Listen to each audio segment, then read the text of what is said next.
Ici Limousin, vous savez que régulièrement on aime bien parler de bien-être et nous avons trouvé la sophrologue sur le marché à Limoges qui vient nous donner ses bons conseils, en plus avec un nom qui nous fait penser à l'Italie et aux vacances. Émilie Loguidic. Et bonjour Émilie. Bonjour Pascal. Sophrologue à Limoges, je le disais, avec vous on va parler malheureusement d'un sujet qui va nous tendre un petit peu parce que on en entend beaucoup parler, ça concerne de plus en plus de monde. C'est l'impression que j'ai, c'est le burn-out. Tout à fait. Autrement dit, le syndrome d'épuisement professionnel en français, tout à fait. C'est une dépression, en quelque sorte, le burn-out ? C'est un peu plus que ça. C'est reconnu récemment comme une maladie depuis assez récemment. C'est, comme son nom l'indique, un syndrome d'épuisement. C'est qu'on est arrivé au bout du bout, tout ça après des périodes de stress chronique qui ont été mal ou pas décelées. Ce qui fait que notre corps a été sursollicité, qu'on était un peu dans le déni, et au bout d'un moment, tout s'arrête. On a laissé gagner la fatigue, quoi, en quelque sorte. On a laissé gagner la fatigue, la sursollicitation, et on n'a pas eu assez de ressources à mettre en place de la sollicitation qui nous a été demandée dans notre quotidien, familial ou professionnel. Oui, parce qu'un burn-out, c'est pas forcément que professionnel, ça peut concerner aussi la vie privée, finalement. C'est un mélange de tout notre quotidien. Qu'est-ce qu'on fait, Émilie, pour essayer de se sortir de cette situation ? C'est un symptôme très grave.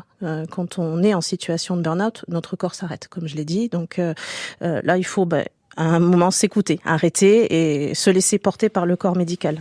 À ce stade-là, il n'y a plus rien d'autre à faire. Oui, c'est-à-dire qu'il faut tout arrêter. Oui. Donc médecin obligatoire déjà. J'ai envie de dire, c'est même pas il faut tout arrêter, c'est que tout s'arrête. On n'est plus capable d'avancer, on n'est plus capable de se lever. C'est dans des situations même extrêmes, c'est plusieurs semaines, plusieurs mois, plusieurs années même parfois avant de se remettre dans un cycle de vie quotidienne classique. Ouais. Une sophrologue comme vous va nous permettre justement de nous prémunir pour éviter d'en arriver justement à un burn-out ? De prémunir ou de revenir en phase de reconstruction, de revenir dans la vie active avec plus de ressources. Prévenir, oui, parce que sur des précédentes chroniques, on avait parlé justement de se prémunir contre le stress, de le prévenir. Donc oui, ça c'est des petites choses au quotidien qu'on peut mettre en place pour se prémunir face à trop de sollicitations et se protéger.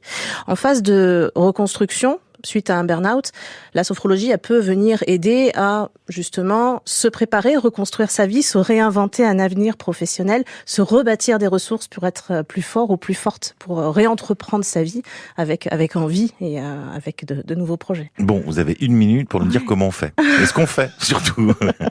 Ok. C'est peut-être le moment après un burn-out de réaliser le rêve qu'on n'a jamais voulu, qu'on n'a jamais pu faire dans sa vie professionnelle.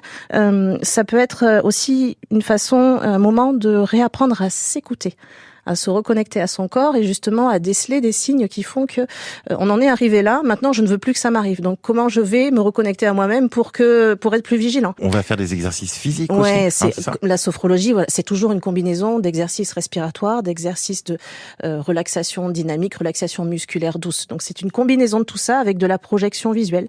Respirer un bon coup et ça va repartir. C'est ça. Merci beaucoup, Émilie Loguidic, sophrologue, qui vient nous donner ses conseils bien-être sur votre radio. Ici Limousin. À bientôt, Émilie. À bientôt, Pascal.